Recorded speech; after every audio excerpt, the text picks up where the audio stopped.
ನಾವು ಎಕ್ಸ್ಪೆಕ್ಟೆಡ್ ಮಾಡಿದ್ದು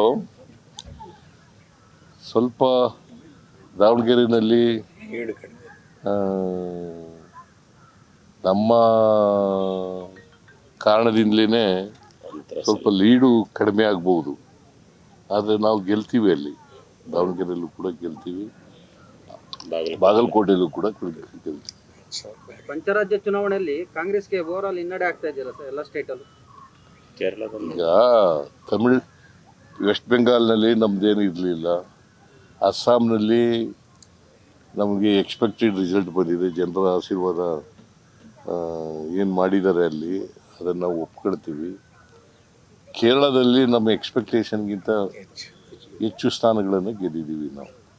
ನಾವು ಸುಮಾರು 76ರಿಂದ 80 ಗೆಲ್ತೀವಿ ಅಂತ ಹೇಳಿದ್ದು, ಈಗ 95ರವರೆಗೂ ಕೂಡ ಗೆದ್ದಿದ್ದೀವಿ, ಮುನ್ನಡೆ ಸಾಧಿಸಿದ್ದೀವಿ.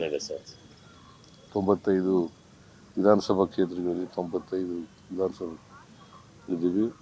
ಬಹುಶಃ ವೆಸ್ಟ್ ಬೆಂಗಾಲ್ನಲ್ಲಿ ಆಡಳಿತದ ವಿರೋಧಿ ಅಲೆ ಇರಬಹುದು ಅಂತ ಅಂದ್ಕೊಂಡಿದ್ದೀನಿ ನಾನು.